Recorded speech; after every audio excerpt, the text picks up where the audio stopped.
Okay, the truth is, a handful of people were the original creators, not only of the Christian religion, but also the authors of the New Testament and the history of that time.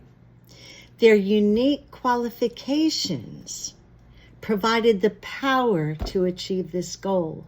You've got to understand, there were frontmen that were used for the majority of the royals of the day. The royals had a great investment. They had to protect their line at any cost, their line of power. And they were heavily invested in helping each other to do that.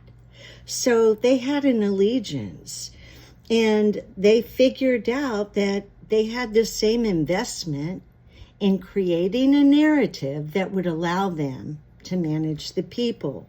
It's that simple. Royalty pre-existed. It had to continue. There was a great bond and connection between the royals that we don't understand. They shared a legitimacy to rule over the masses. Now, if you had that, would you let it go very easily? No. It was imperative for them to preserve that institution. And through consensus and planning, they didn't have a whole lot else to do. They were the grand conspirators. And it was all an inner working of family. When you see how it's connected, it will just blow your mind. Ancient royals put concepts out in written works, speeches, and concepts for the uninformed masses to believe, because they had total power over the written word. Over most people were illiterate, and they had every ability to pull this off. So they invented the gods for a higher power, which gave the royals the right to rule. So you see the connection with the gods. And they instilled fear in the people through the gods. The royals believed that they were chosen, and so that's one of the reasons why give unto Caesar was one of the main concepts, right? The royals could do as they pleased. It's no different than today, not one bit. If you believe the Warren Commission that was appointed to look and figure out what happened to JFK, you would believe that Constantine wanted a good, nice book for the Christians. It's BS. Royals could do as they please, and they did.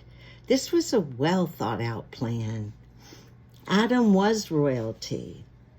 Could people of royalty invent gods to achieve control over uninformed masses? Of course they could, and they did. Knowledge is power, and to keep the masses ignorant and superstitious was absolutely critical. The religion created around these gods created long and lasting wealth for the creators of the narrative. They had some great examples with Horus and Osiris. No one was writing at the time except the royals. There's no sense in even looking for other authors. And then when you figure out, based on process, Doug used a process of elimination and character profiling, and you can profile the words that somebody writes. Even in Lumosity, when I write, that they tell me what author I write like. And there's a cadence to a person's writing. So he figured it out, and other people have figured it out, but no one believes them. And the people who are in high places that understand have too much to lose to admit it. So it's been camouflaged only to be identified but by those with advanced knowledge of people, places, and events of the time. One way that I learned that helped me was because I do read a lot, and I read The Wonder of India, and then I read the Peloponnesian War somewhere right here, And both of those things confirmed what Doug had found about who's who, because they changed names like they changed underwear, which is part of the coding. So Abelard Rouchin tried to educate others, and so did Sir Ronald Syme. They were both onto the truth that the Piso, Roman Piso family, Calpurnius Arius Piso, and clan, Pliny the Younger was part of the family, and so was Constantine. And a lot of them by marriage, and they were inbred. So you have to understand that. But Sir Ronald Syme, one of the first people that figured it out, he studied at Oxford. He was a patriotic Brit. He served the British government.